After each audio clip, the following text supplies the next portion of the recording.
I'm gonna make a bet with you. I bet that you can't actually identify a dandelion. I'm gonna put a picture here on the screen. You're gonna think to yourself, is this a dandelion or is it not a dandelion? And if you're wrong, then I win and you have to stay till the end of the video. Okay, before I tell you whether or not you're right, I'm gonna show you another picture of a different plant, and then you're gonna think to yourself, no, wait, is that one the dandelion? Welcome to Weeds with Worth. This is the series where I go over common weeds that you find in your yard or your garden, and I talk to you about the uses that they have beyond just being an eyesore or an annoyance to you, and hopefully I can turn your weeding into harvesting in your garden and make your summer just a little bit happier. Today we're going to talk about both dandelion and its common lookalike, sometimes called false dandelion because they do look so similar, cat's ear.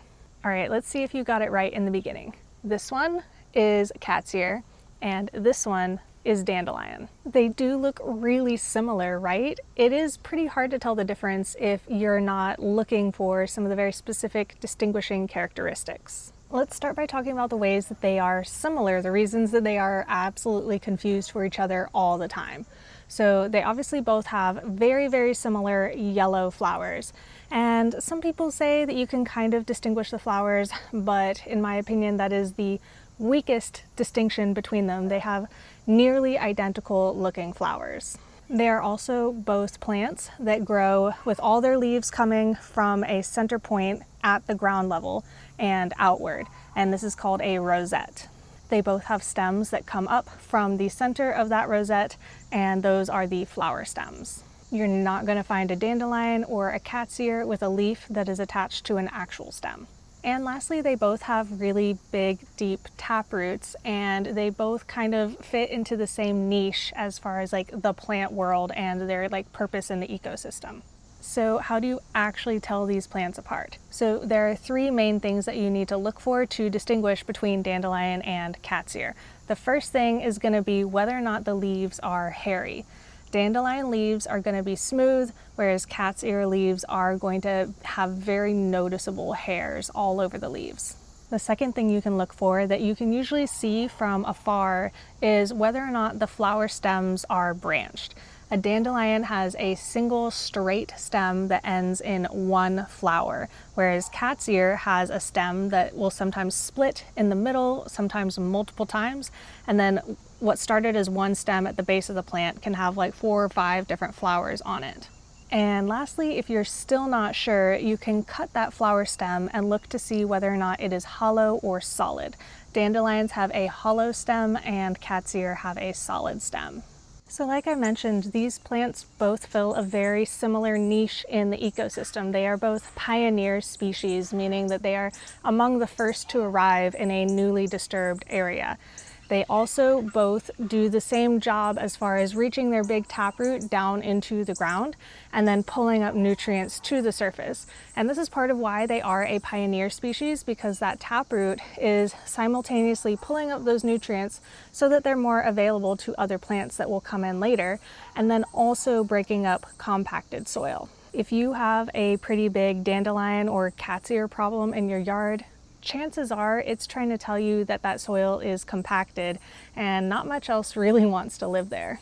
Both of these plants are also very useful just being alive in the garden. Like I said, they are bringing nutrients to the surface, and they are also a pollinator option very early in the season. Dandelions specifically, they open their flowers pretty early in the spring compared to other things, and so this can help cultivate a really healthy community of pollinators that are going to be able to be around when all of your fruits and vegetables are flowering. So the good news is, even if after all of this you still aren't sure whether or not you can tell the difference between a dandelion and cat's ear, they are both edible, they are both safe to eat, and they have very, very similar edible uses. So for both of them, the greens, the flowers, and the roots are edible, and they're honestly used in very, very similar ways. So starting with the leaves, you can actually use them either fresh or cooked. And like most things that you would be pulling leafy greens from, the younger leaves are going to be tastier. They're also going to be more tender. If you go for the older leaves, especially after the plant has flowered, you're going to end up with kind of stringy or bitter or both in the leaves. People end up using these greens in a very wide variety of ways. You can add them to salads, you can make them into pesto, you can cook them like spinach and add them to any meal that would have cooked spinach in it. The possibilities are pretty wild. I've also seen somebody use it as a parsley substitute in a salsa verde.